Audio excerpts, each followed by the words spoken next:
and welcome with another video. Today I'm here again with another topic, medicinal plant. Let's discuss another medicinal plant called Cordia Dicotoma.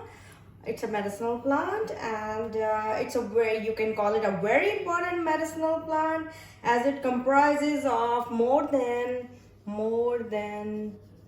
300 species.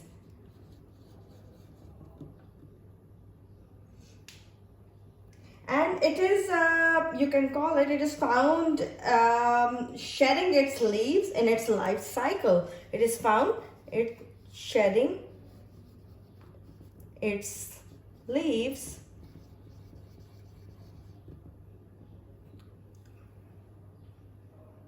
in its life cycle,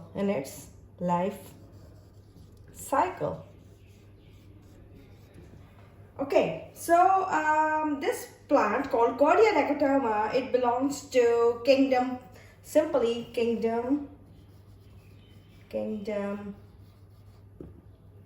Plantae, and of course the next thing that comes to it belongs to family boraginacea. That is boraginacea,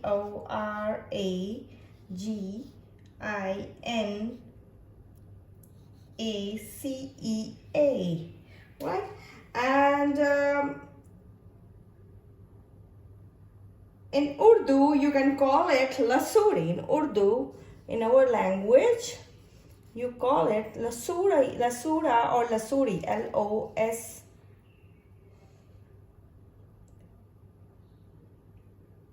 Lasori, lasori, right?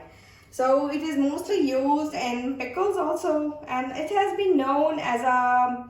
Now, this plant is like, it's not a, you can say a very tall tree, a flowering tree. No, but it's known as a flowering tree, or a fragrant, or you can call it as a flowering tree, or a fragrant manjak. It is also called as fragrant manjak,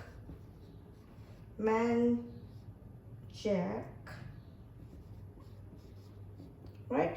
Or you can call it a flowering tree, and it mostly grows in the tropical regions of the countries like USA, and in China. It is found in Srilanka, Pakistan, and so on, many countries. So it's not a very tall tree, but a medium-sized tree. Okay, keep that in your mind, that it's not a very tall tree, but a medium. Its size is not that long, and it's a medium-sized tree, and its bark of the stem is gray or brownish in color.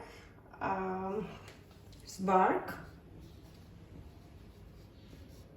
is brownish to gray in color, to gray in color.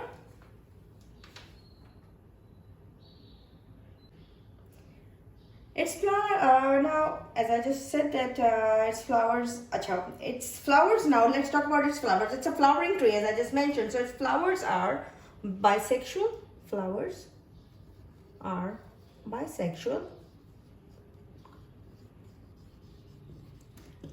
And are mostly whitish in color and bloom at night. They are whitish in color,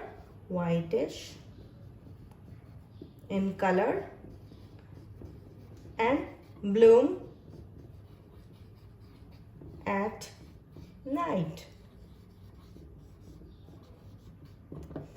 They bloom at night. So so it is mostly used in treating. Now, it has got some, as it's a medicinal plant, so it is used in our, lots of diseases. It's for example, in treating cough and cold. In cough and cold it is mostly used, right? And in other diseases also, which I'm going to explain you later on.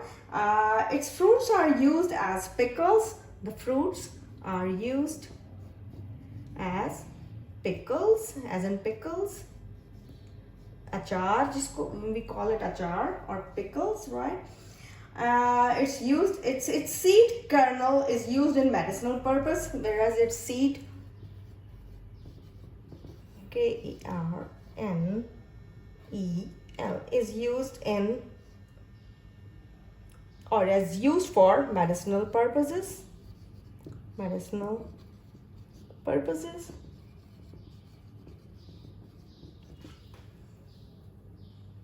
Now it holds a unique excretory products. It holds a unique excretory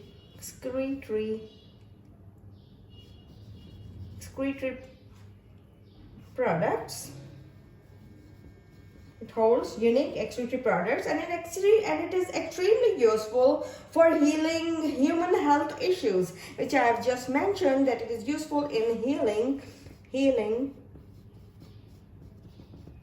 health issues. That's why we are discussing it today, as it's a medicinal plant, right? So now basically it's an alkaloid, right? It's an alkaloid. It is an alkaloid.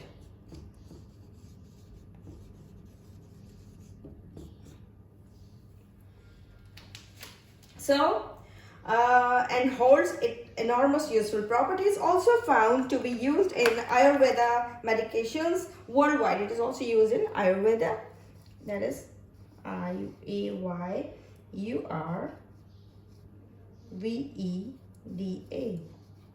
Ayurveda medications worldwide. It is also used in Ayurveda medications worldwide. Now lots of diseases like it is used in, as I've just mentioned, it is a medicinal plant, so it is used to cure dysentery, different type of headaches, as anti-inflammatory agent. That is, it is used in for the if your body has some inflammations anywhere, so this could be helpful. And it helps to reduce fever and stomach ache due to different compounds present in it. Now, which compounds are there to help out, in curing all these diseases? Includes tannic acids, alpha-myrin, and allantoin. Okay. So these are the basic compounds that are used, that are present in this plant, which helps in curing diseases like headaches, dysenteries, the stomach, gastrointestinal problems, and of course the problems related to fever, stomach ache, and it can be used as an inflammatory agent due to the compounds. Which compounds? These three compounds, that is tannic acid, alpha-myrin, and allantoin. So now if we do the phytochemical analysis of this compound, so we've come to know that by performing the experimental section, that the following phytochemicals were found in it. For example, which ones? The glycosides,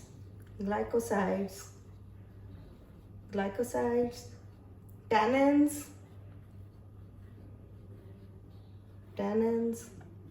and flavonoids,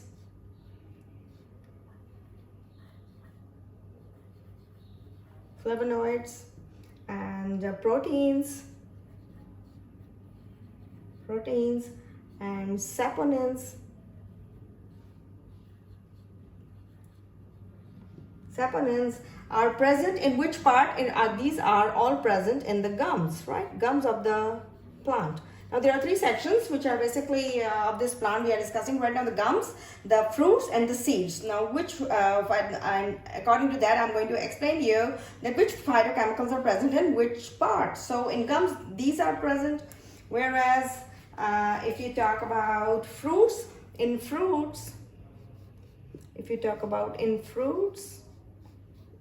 which phytochemical is there? A polysaccharide. A polysaccharide.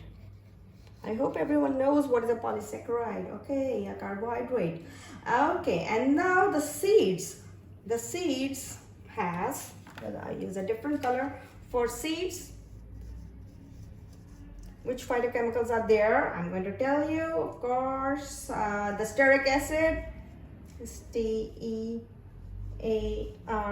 stearic acid, and oleic acid,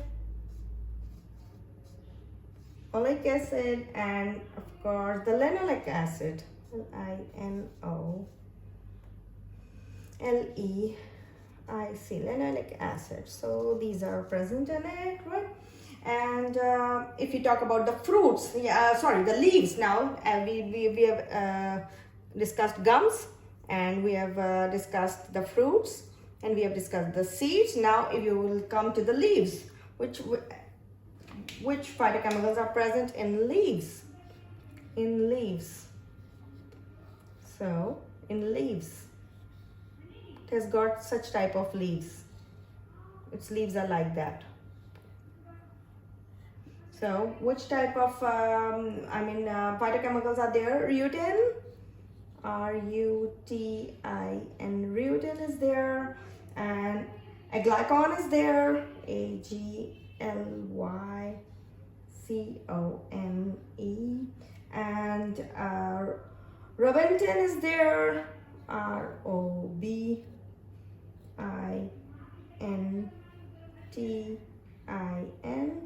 and of course glycosides are there. Glycosides are also present in it. Glycosides are also present in the leaves. So it also has these are all properties. Now the four parts, that is seeds and fruits and leaves and in gums, the following phytochemicals were present. Now let's talk about some pharmacological properties of this compound. Now let's talk about some pharmacological properties. So this Cordia Dicotoma, it holds enormous pharmacological properties. For example, as antimicrobial agent, that is antimicrobial means bacterial and fungal both comes under this one word called antimicrobial. That means the bark extracts display strong bacterial and fungal growth inhibitions, right? By performing a lot of experiments, this result was found. And of course, the second important pharmacological property is to heal wounds. That is, fruit extract has it has got a fruit I just mentioned. So that fruit extract has dynamic property to heal wounds, right? And the third property it holds is, of course, very important. It is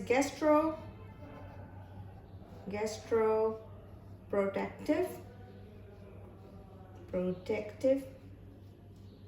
Now the word, it simply conveys something that it the fruits, if you talk about the fruit, the fruits of this plant are used as you can say, as in gastric pain due to ulcers, to heal different gastric ulcers, to heal different gastric ulcers that are developed in stomach due to heavy foods. The ulcers are developed, the acidity level increases, so ulcers are developed due to the high acidity levels in the stomach. So it is good in preventing this type of problem. It is used as an anti-diabetic. Now anti-diabetic means, of course, it lowers down glucose level in the blood, and in losing body weight also. It helps in losing body weight also. So it is used as an anti-inflammatory agent also, as I've explained in my initial few lines, that gums of the fruits of this plant acts as an anti-inflammatory agent, right? It reduces the inflammation in the body. Anywhere, if there is an inflammation, it helps in reducing the inflammation. Okay, now the phytochemical studies is usually conducted by using number of standards and chemicals, like some chemicals are there, like Molish reagent, like foaming reagents, like iodine solutions, like chlorine solution, and like acetic acid, chloroform, bromine water, copper sulfate solution. So these are all the, I mean, very important things that are used to simply go through all these phytochemical screening tests. Okay, now all the parts of the plants are washed well. How this process goes on? Now the parts of the plant are all washed with distilled water.